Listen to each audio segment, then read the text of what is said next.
Banking is at a time of great change. As technology becomes more prominent, it's changing how banks are interacting with each other and also with their core customers. In this Viewpoint series in association with SAP, we'll be exploring the benefits of using the intelligent bank and what that will mean for the future. Falk Rieker, Head of IBU Banking at SAP, will give his insights on what this means for the banks tomorrow. Right now, banking is at a really exciting inflection point as technology is coming to the fore. What do you think is the best potential? Well, first of all, let me say this is digital transformation. And we not only see it in banking, we see it across all industries. It impacts every aspect of our corporate life. The next generation of enterprise computing will be defined by intelligent technologies.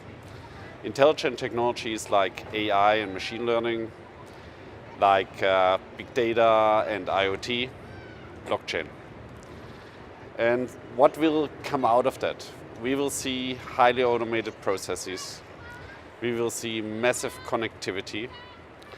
And we will see a combination of these technologies working together in one and the same processes, like IoT, like big data, like machine learning, like AI. And then, very important, we will have a lot of data-driven insights. So data intelligence is the lifeblood of the digital transformation, I would say. And to be successful in that kind of environment, every enterprise, regardless if it's a bank or any other industries, from our perspective, will need three things. First of all, an intelligent suite of business applications to run their business processes, intelligent technologies to make these processes intelligent, and a digital platform that is able to manage data in a totally new way and in the cloud. Okay. And as banks move into this age of frictionless banking, what do you think they can achieve? First of all, let me say, what we're seeing is every bank wants to become a digital bank. Every bank speaks about being from product-centric to customer-centric. So at the end, I believe that's not enough. Because everyone wants to be customer-centric, everyone wants to be a digital bank. So how do you differentiate? And it comes down to intelligent connective banking. What do I mean with that? Let me give you an example in retail banking.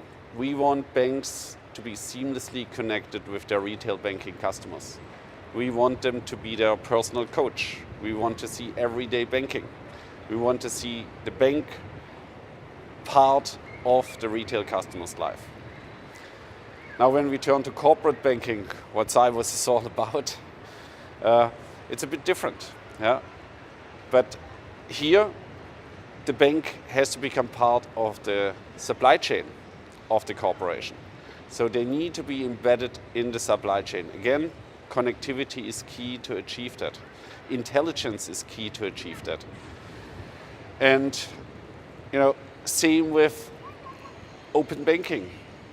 You need to be able to connect with partners, with third-party applications, so that you can come up with a seamless and end-to-end solution. And then last but not least, let me speak about the new emerging ecosystems. Banks need to be able to connect with these ecosystems.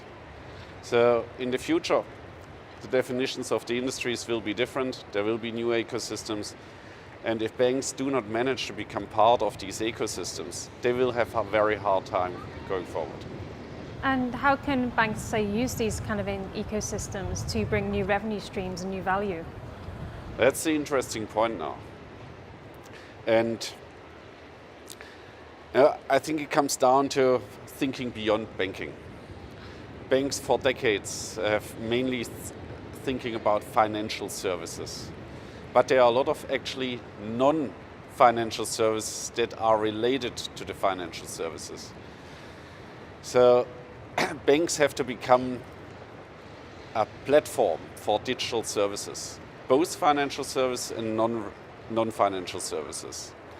So what are examples for that? Let me give again one for retail banking and one for corporate banking. On the retail banking side, for example, via data-driven intelligence, you can imagine, and some banks are already doing that, you can imagine that the bank analyzes all the spend behavior of a person and benchmarks your personal spend behavior to a certain group, to a certain customer segment. And by that they can come up with better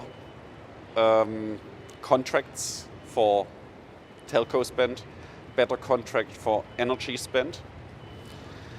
And again, if we speak about digital services, if we speak about partners that are part of that ecosystem from the bank, then that should be possible. And as I said, it is possible already, and banks need to think, because it's a new revenue stream. On the corporate side, same idea. Now, when you think about trade finance, some banks are starting to make up their mind to provide logistical services. Not necessarily themselves, that happens as well, but leveraging partners. Again, as part of an end-to-end offering which goes beyond the simple financing. Or I should say, in all fairness, complex financing in most cases. Another example is when you think about agricultural financing. You can combine the pure financing aspect with a smart farming service that helps the farmers really to get the optimum out of their business. So in a way, the bank has to become the business consultant for their customers, and they need to come up with market segment specific offerings. So there is a specific offerings around agriculture, there's a specific offering around health, there's a specific offering around public services, and. Yeah? And they can get there if they combine the classical financial services with related non-financial services. And I think banks have the capability to do that. The key to that is data and putting that data into intelligence. And if banks do that, they will be very well positioned and have nothing to worry about. Excellent. Thank you very much.